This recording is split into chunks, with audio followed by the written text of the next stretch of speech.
Magandang araw po sa inyong lahat. Welcome back sa Weng and Ayush Vlogs. For today's video guys, as you can see, nandyan kami sa school nila ni Ayush kasi kindergarten day nila ngayong araw na ito. So kawawa naman ang mga teachers, diba? Hindi pa nga nag-start ang presentation, sumasayaw na sila. Kasalanan talaga ito ng DJ. Pinatutugtog ba naman yung kantang sasayawin nila? Hindi pa nga nakapag-ayos kung saan dapat ilagay yung mga bata. Lalo na yan si Ayush, hindi niya alam kung saan siya guys. Parang ano kasi to, final rehearsal, presentation, final rehearsal at the same time.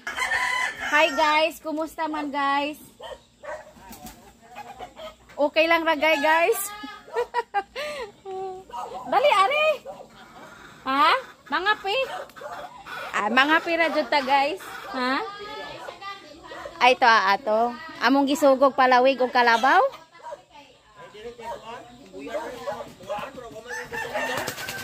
Ha? Ay, butang nga di dagoy sulod. Tapos papaad to.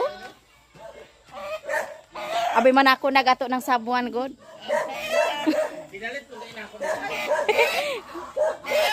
Pila po ipalit nimo ana? Pila po ipalit nimo ana?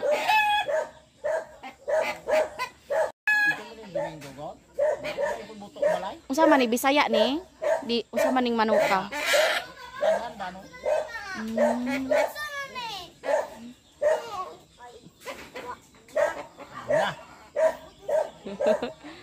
Tapos papa atong ubos raman.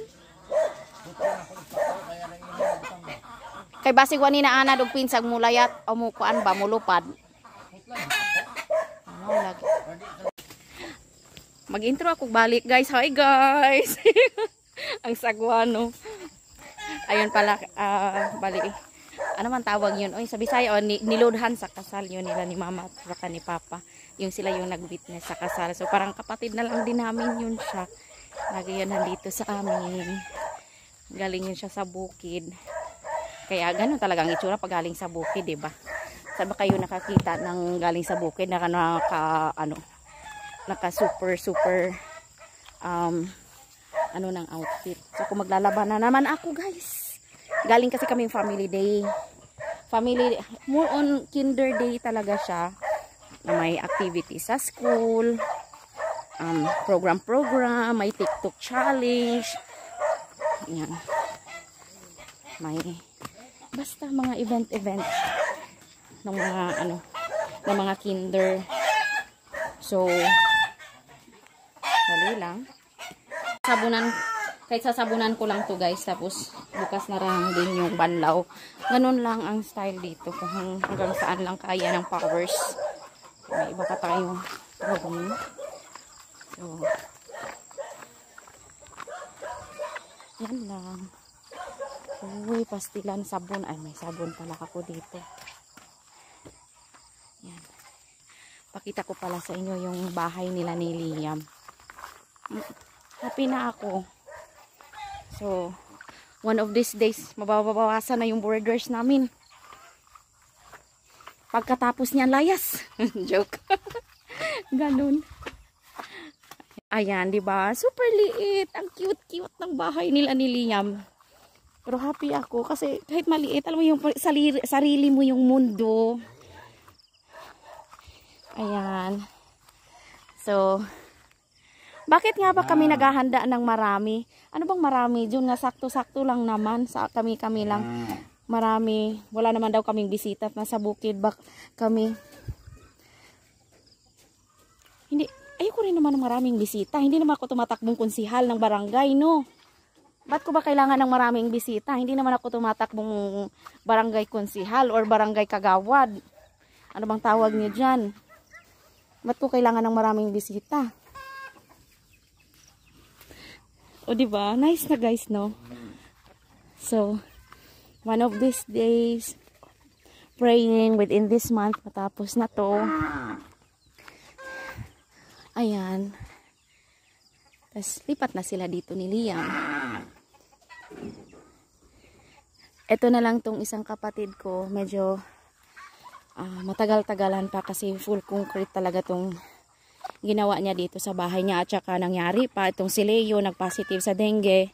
Medyo nagastusan din yung kapatid ko. But God is good. Sobra talaga guys. Alam mo yung nung dumating ako kahapon, hindi na inadmit yung pamangkin ko. Iniwi nila dito sa bahay lang, 'di ba? Para at least maalagaan siya. Tsaka yung feeling ng bata. Iba kasi pag yung feeling pag nasa hospital ka or kahit sabihin natin nasa private clinic ka. Iba talaga. So, sa bahay, yeah, grabe. Mahal kasi ang medication dito sa Pilipinas. Kaya nagastusan na yung papa niya. Pero ganun talaga. At God is good. Yun nga, sabi ko, nag-110 yung platelets niya. Kanina, pina-check up ulit para sa kanyang, may daily, talaga siya, check up niya guys. Para sa kanyang platelet counts. Kanina, 131. Niyak ako nga, God is good. I hope na bukas, sa next check up niya bukas, back to normal na. Mag 150 na ito guys. Kasi para at least makapasok na rin sa eskwelahan. Pero pag like bukas maging normal na siya. After maging normal yung kanyang platelets count, may pa rin siya. May 3 days pa rin siya na regular na check up niya. Kaya siguro madelay-delay pa to. Walang problema. Walang problema yan kasi hindi naman natin minamadali. Tsaka malulungkutin kami sa bahay pag biglang tahimik, sabay-sabay silang mawawala sa bahay, di ba? So parang si mama tsaka si papa, si Ayos na lang yung nagpapasaway sa bahay. Pero I'm sure naman kahit makalipat na to mga batang to, andun pa rin yan sa lolo't lolo nila. Babalik at babalik yan araw-araw. Doon magpapasaway. Pero at least sa gabi dito na kanya-kanyang tahimik na tahanan na sila maninirahan. Narating tayo sa mga panahon na ganyan. Diba? Oo. Daldal ako. Madilim-dilim na. Hinubos ko na yung oras ko kadaldal. So sabihin ko na ngayon sa inyo na iwan ko na lang yan. Uwi na ako sa bahay. Joke lang. Ang corny, di ba? Hindi, kukusatan ko yan. Kung saan ang kaya ni Powers, kusutan natin yan. Good morning, guys. Good morning. Alas 5 pa lang, guys. So, na ako. Nagkakape na ako. At yung pamaris ko ng kape ko, guys, ay yung kapatid ko. Ay, hindi kapatid, kambal ko. Suman! Sarap na suman. It's so sarap. Yung kakambal ko na suman yung aking pangapi. Masarap kaya. So, for today's video, hindi naman lang. For today's plano. Syempre, unang-una, hahanda ko yung pagkain ng baboy, kambing, at tatapusin ko niya akong paglalaba. Si Papa, masama yung pakiramdam. Siguro na na rin yan siya, kakapabalik-balik doon sa yun sa Mabinay. Mainit kasi sa tanghali para sa check-up ni Leo. Ngayon pupunta na naman, diba? Sabi ko. Ang init kasi. Yun nga lang, pag pumunta naman sila ng maaga, may stress na naman sila kakaantay ng doktor. Kasi yung doktor, dumadating siya doon ng mga alas 11, alas 12, ganyan ba? So, yun. Hindi na ako magmamaraming daldal, guys. Kasi mabilisan lang to para makapag-edit na ako. Diba? Sorry sa tuhod ko. Masarap kaya pag nakataas ng tuhod. Dito lang naman ako sa bahay. Bakit kailangan ba na super Disney princess yung aking pagkain? Kung saan ako komportable, doon ako.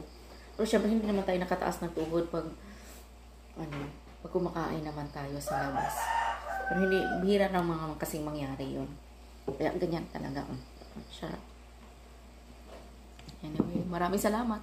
Thank you so much guys for watching. At by the way, explain ko lang. Yung sa ano kasi ni Ayos, sa family day niya, sa kinder day niya kasi, more on mga music kasi sila. Hindi ako makapag-video ng marami kasi yung editing natin. May stress tayo sa editing. Ayun lang. Salamat. Ingat po kayong lahat. God bless.